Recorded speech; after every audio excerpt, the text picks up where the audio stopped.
अच्छा सब खां पहिरियों तव्हां टीम मुश्ताक सरकी जी तमामु थोराइतूं आहियां जेके हिन मुश्किल घड़ी में हिन दोस्त वटि पहुता आहिनि। अच्छा हिन दोस्त खे 15 ॾींहं थी चुका आहिनि जेको एमरजेंसी जे ॿाहिरां वेठो हुयो ऐं पहिरियां बि अधे सां फ़ोन ते राब्ते में हुयुसि, पर मूंखे पोस्ट हिकिड़ी मिली त जेको आहे सो अधे खे पेशेंट अधे जो एडमिट थी चुको आहे। पर अॼु जेको आहे सो टीम मुश्ताक सरकी जे ग्रुप में वॉइस मैसेज संगत पहुती आहे त बाबा हिन सां को इंसाफ़ न आहे थियो, हीअ एमरजेंसी जे ॿाहिरि ई पेशेंट आहे, अञा एडमिट न आहे थियो। सो हाणे मां एमरजेंसी में अधे जो पेशेंट ॾेखारे चुको आहियां ऐं उन खां पोइ ENT डिपार्टमेंट हेड ऑफ सां ॻाल्हि ॿोल थी चुकी आहे। हाणे जेको मसइलो इशू आहे जेको कोरोना जी वजह सां ऑपरेशन थिएटर जेके आहिनि बंदि आहिनि, इनिस्थीजियस्ट बि नथा अचनि, ऑपरेशन थिएटर बि बंदि आहिनि। सो उन जी वजह सां हिन भाउ जो जेको नंढड़ी जो इशू आहे उहो आहे ऑपरेशन जो। सो उन सां मुंहिंजी ॻाल्हि ॿोल थी चुकी आहे। इंशाल्लाह सुभाणे जेको आहे सो अधे जे पेशेंट जी बायोप्सी जी रिपोर्ट ईंदी। रिपोर्ट अचण खां पोइ असां अॻिते एक्शन खणंदासीं। पोइ उन खां पोइ डायरेक्ट एडमिन ऑफिस में बि ॻाल्हायो आहे, असां उते बि जेको आहे सो ॻाल्हाईंदासीं ऐं इंशाल्लाह हिन जो पेशेंट जो जेको बि मसइलो हूंदो उहो हल कराईंदासीं इंशाल्लाह। हिकिड़ो मैसेज ॾींदो अथव जेके मुश्ताक सरकी ते जेके तनक़ीद करण वारा आहिनि, शर्म कयो, शर्म अचो असां सां गॾु बीहो, पंहिंजे जी मालिकी कयो, वारसी कयो, ख़ाली तनक़ीद न कयो।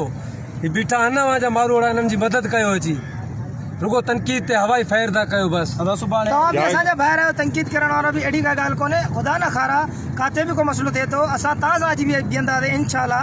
को बि मसइलो थिए कराची में कहिड़ी जाइ ते इंशाल्लाह सीनो न साईंदासीं। तव्हां ॿाहिरि आहियो, असांजी सॼी टीम आहे मुश्ताक सरकी जी, सॼी बीठी आहे। जीअं त 15 ॾींहं अवाज़ भाउ जी जेको आहे पोस्ट आयल हुई, असांखे ख़बर पई त भाउ सां नाइंसाफ़ी थिए। 15 ॾींहंनि खां वठी भाउ जो केरु जेको आहे सो जरगो नथो करे या जेको आहे सो केरु हेल्प नथो करे, मदद नथो करे। त भाउ मुश्ताक सरकी जी टीम जे तरफ़ां असां सभई दोस्त हिते आयल आहियूं। भाउ खे जेको आहे सो अलाह ताला ख़ैरु कंदो त ऑपरेशन थिएटर जे हथ सां जीअं भाउ चयो त बंदि लॻा पिया आहिनि। असांजी कोशिशि पूरी इहा ई आहे त भाउ खे पूरी तरीक़े सां अलाह कंदो त पूरो कमु मुकमल करे पोइ हितां वञूं इंशाल्लाह। भाईजान मां इहो मैसेज ॾींदुमि त असांखे फ़ख़्रु आहे, असां भाउ मुश्ताक सरकी साहब जी टीम में आहियूं, असांखे साहब ते वॾो फ़ख़्रु आहे।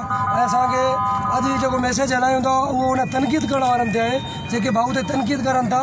बकौल जेके दोस्त अंसर पैदा करनि था, इहो ग़लति अंसर आहे। असां पंहिंजे मारूड़नि जी, पंहिंजे सिंध जे न्याणियुनि जी ख़िदमत करणु ॼाणूं था। असां सोशल वर्कर आहियूं, असांजी ख़िदमत दुनिया जे अॻियां आहे, भाउ जी ख़िदमत दुनिया जे अॻियां आहे। इहो मैसेज असांजो ठीकु आहे। सॼा बीहो था। अच्छा इंशाल्लाह मुंहिंजी कोशिशि इहा ई हूंदी त सुभाणे बायोप्सी जी जीअं रिपोर्ट ईंदी त उहा बायोप्सी जी रिपोर्ट ॾिसी करे डॉक्टरनि खे ॾेखारे करे ऐं मां हिन खे एडमिट करायां। इंशाल्लाह मुंहिंजी पूरी कोशिशि इहा ई हूंदी। इंशाल्लाह इन जो जेको आहे सो इंतिहा जल्दी जेको आहे हिन जो ऑपरेशन जो मसइलो हल कराईंदासीं इंशाल्लाह। जाॻिया जाॻिया सिंधी जाॻिया, जाॻिया जाॻिया सिंधी जाॻिया, जाॻिया जाॻिया सिंधी जाॻिया। बस ठीकु आहे। जो फोन नंबर